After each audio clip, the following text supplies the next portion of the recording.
တောင်ပေါ်မှာအမဲလိုက်နေတော့ဝင်ပလွေတကောင်ကမြေခွေးမလေးတကောင်ကိုအပေါ်ကနေတက်ခွနေတာကိုတွေ့လိုက်ရတယ်အဖိုးကချက်ချင်းပဲသူ့ရဲ့အမဲလိုက်တနက်ကိုမောင်းတင်လိုက်ပြီးနှစ်ကောင်စလုံးကိုအဆုံးစီရင်ဖို့ပြင်လိုက်တယ်ဒါပေမဲ့အဲ့ဒီမြေခွေးမလေးကအဖိုးကိုစကားလှမ်းပြောလာလိုက်တယ်အဖိုးကြီးဒီနေ့သာကျမအသက်ကိုကယ်ပေးခဲ့မယ်ဆိုရင်နောက်တစ်ချိန်ကျရင်ကျမအဖိုးကြီးစီတေချာပေါက်ပေးဆက်ပါမယ်အဖိုးလည်းခဏလောက်စဉ်းစားလိုက်ပြီးတနက်ကိုချိန်ရွယ်ကအဲ့ဒီကြမ်းတမ်းတဲ့ဝင်ပလွေကြီးကိုပဲပြစ်လိုက်တယ်မြေခွေးဖြူမလေးဂရီပေးထားခဲ့တဲ့အတိုင်းပဲအဲ့ဒီညမှာပဲသူမဟာအဖိုးရဲ့အိမ်ယာထဲကိုတိုးဝင်လာခဲ့တယ်နောက်တစ်နေ့မိုးလင်းချိန်မှာတော့မြေခွေးဖြူမလေးကပျောက်ကွယ်သွားခဲ့ပြီဒါပေမဲ့အဖိုးရဲ့ခေါင်းအောင်ဘေးမှာမွေးကင်းစမိန်းကလေးငယ်တယောက်ရောက်နေခဲ့တယ်အဲ့ဒါကျွန်တော်အမေပဲတဘာဝအတိုင်းပဲကျွန်တော်အမေရဲ့မျက်လုံးတွေကအပေါ်ကိုကော့တက်နေပြီးလမ်းလျှောက်တဲ့အခါသူ့ခါးလေးကမွေးတကောင်လိုလူးလွန်နေတတ်တယ်ဒါပေမဲ့အဖိုးကတော့အမေကိုကမြေခွေးနဲ့ထွက်တယ်ဆိုပြီးယွန်ရှာခဲ့တယ်ဒါကြောင့်သူကအမေကိုမြေဝမြစ်ကမ်းဘေးကိုတန်းခေါ်သွားပြီးမြစ်ထဲကိုပစ်ချလိုက်တယ်ဒါပေမဲ့အမေကရေနစ်မသွားတဲ့အပြင်မထင်မှတ်ပဲငကားမင်းကြီးကသူ့လက်နဲ့ဖမ်းဆယ်လိုက်ပြီးအဲ့ဒီမွေးပြတ်တဲ့အနံ့ကိုရသွားတာနဲ့ငကားနန်းတော်တွေကိုတန်းပြီးဆွဲခေါ်သွားခဲ့တယ်ဒါပေမဲ့လောက်ဝက်တောင်မပြည့်ခင်မှာပဲအမေဘိုက်ကကြီးလာခဲ့တယ်အစာပိုင်းမှာတော့သူကငကားတွေအားလုံးရဲ့အထက်ကမင်းသမီးတစ်ပါးဖြစ်လာတော့မယ်လို့ထင်ခဲ့တ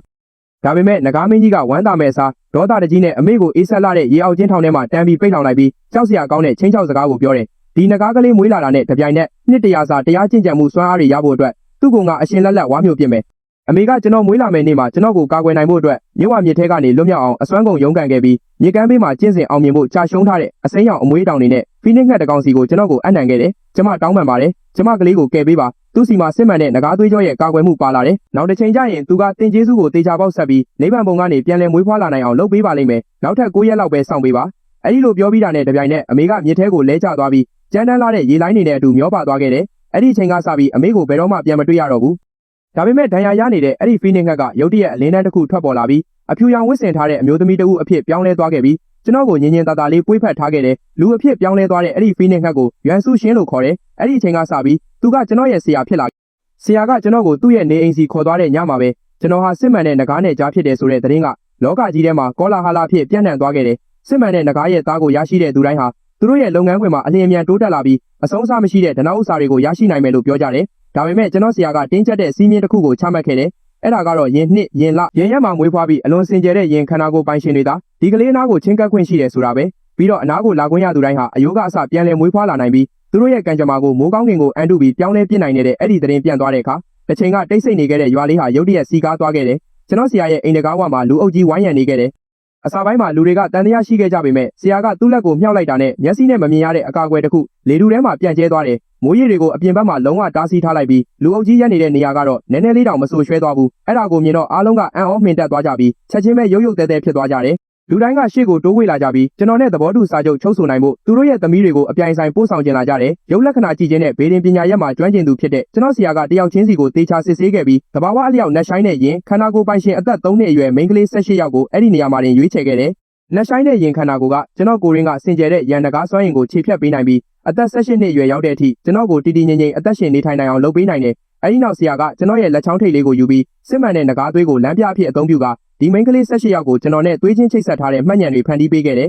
ပြီးတော့ညတညလုံးကျွန်တော်ကိုစောင့်ကြပ်ပေးဖို့သူတို့ကိုအမိန်ပေးခဲ့တယ်တကယ်ပဲအဲ့ဒီညမှာကောင်းကင်ယံကနေထူးဆန်းတဲ့အတန်တွေကျဆင်းလာခဲ့တယ်လျှက်စီးတွေနဲ့မိုးကြိုးတွေရောရှက်နေပြီးရာစုနှစ်တစ်ခုအတွင်းမကြုံဘူးတဲ့မုန်တိုင်းနဲ့အတူဒေါသတကြီးတိုက်ခတ်နေတဲ့လေပြင်းတွေရန်စီမြင့်ရဲ့လှိုင်းတဘိုးတွေကလည်းပြင်းပြင်းထန်ထန်ဟိန်းဟောင်းနေခဲ့တယ်မြစ်အောက်ခြေကနေနှက်ဆိုင်ပြီးကြောင်းမက်ဖွယ်ကောင်းတဲ့ငကားဟိန်းတန်ကြီးထွက်ပေါ်လာပြီးကြောချမ်းစရာကောင်းလာတယ်အဲ့ဒါကကျွန်တော်ခူးလေးတင်ထုတ်လုပ်လိုက်တဲ့ငကားစွမ်းရင်ကိုလာရှာတဲ့ငကားမင်းကြီးပဲဖြစ်တယ်ဒါပေမဲ့ကံကောင်းစွာနဲ့ပဲအစွမ်းကုန်ကာကွယ်ပေးခဲ့တဲ့မိန်းကလေး18ယောက်ရဲ့ကံကြမ္မာတွေကြောင့်ညတညလုံးကျွန်တော်အနှဲငယ်တောင်အန်ဒီရမကင်းပဲဘေးကင်းလုံခြုံစွာနေနိုင်ခဲ့တယ်နောက်တစ်နေ့မနက်မှာတော့ကျွန်တော်ဆရာကမိန်းကလေး18ယောက်ကိုပြန်လွှတ်လိုက်ပြီးသူတို့ရဲ့မိဘတွေကိုလေးလေးနက်နက်သတိပေးခဲ့တယ်ဒီချိန်ကစပြီးခင်ဗျားတို့ရဲ့မိသားစု18စုဟာကဏ္ဍစုံမှာအထင်ရှားဆုံးထိပ်တန်းအထက်တန်းလွှာတွေဖြစ်လာလိမ့်မယ်ဒါပေမဲ့ဒီကောင်းကင်ဘုံကပေးတဲ့ကံကောင်းမှုက18နှစ်ပဲခံလိမ့်မယ်18နှစ်ပြည့်သွားတဲ့အခါအမျိုးသမီးတစ်ယောက်က9ရက်တပည့်ကိုမဖြစ်မနေလက်ထပ်ရမယ်အဲ့ဒီလိုမှမဟုတ်ရင်ခင်ဗျားတို့အားလုံးကန်ဆိုးမိုးမောင်ကြခြင်းတွေကိုကြားရောက်သွားလိမ့်မယ်ကျွန်တော်ဆရာဟောကိန်းထုတ်ခဲ့တဲ့အတိုင်းပဲဒီမိန်းကလေး18ယောက်ဟာကျွန်တော်ရဲ့ငကားစွမ်းရည်တွေကူးဆက်ခံခဲ့ရပြီးသူတို့ရဲ့ကံကြမ္မာတွေကလည်းလုံးဝကိုပြောင်းလဲသွားခဲ့တယ်အဲ့ဒီအထက်ကအများဆုံးတစ်ယောက်ဆိုရင်အိမ်ပြန်ရလမ်းမှာခဏလေးနားနေတော့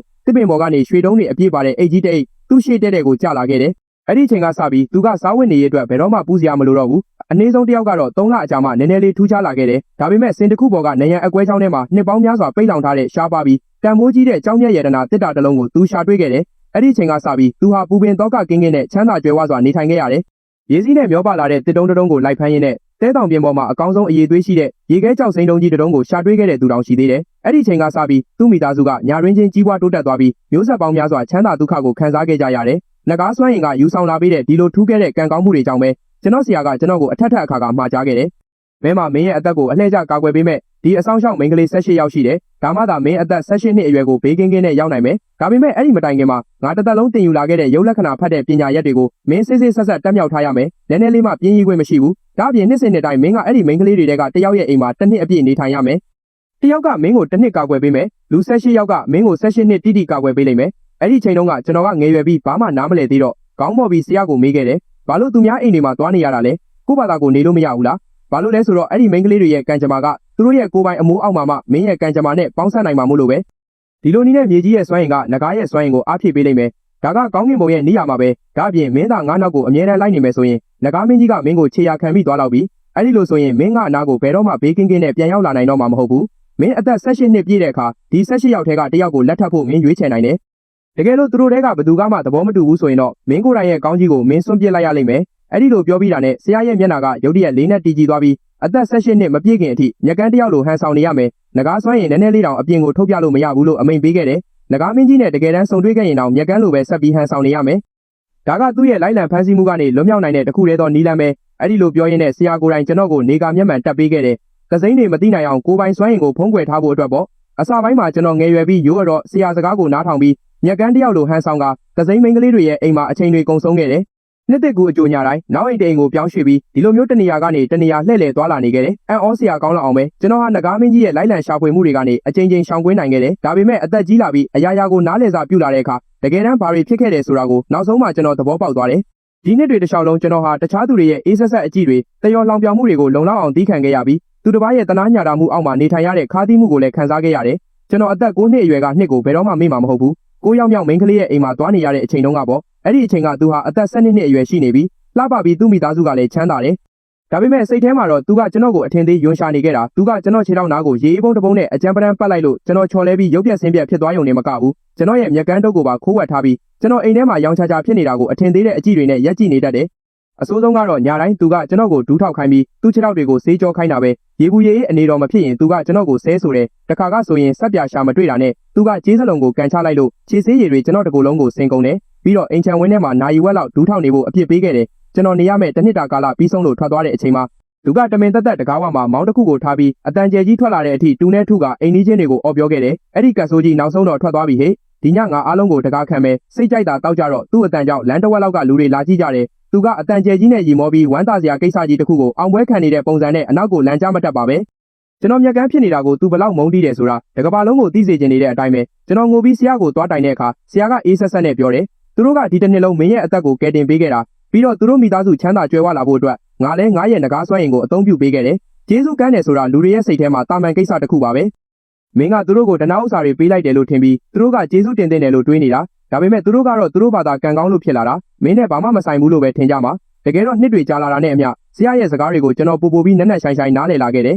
ဒီနှစ်တွေတစ်လျှောက်လုံးကျွန်တော်ဟာထူးခြားဆန်းကျယ်တဲ့မိန်းကလေး18ယောက်ရဲ့အိမ်တွေကိုတွားရောက်ခဲ့တယ်ကျွန်တော်အမြဲတမ်းပဲအထင်သေးတဲ့အကြည့်တွေနဲ့တနာညာတာမှုကင်းမဲ့တဲ့ညှင်းပယ်မှုတွေကိုပဲလက်ခံရရှိခဲ့တယ်ခေါင်းငုံပြီးမျက်ကန်းတုပ်ကိုအားပြုကဖြည်းဖြည်းချင်းလမ်းလျှောက်နေတဲ့ဒီမျက်ကန်းရဲ့ရင်ထဲမှာမုံတိုင်းလိုင်းတပိုးကြီးတွေတည်ဆောင်ထားတယ်ဆိုတာကိုဘယ်သူမှမသိကြပါဘူး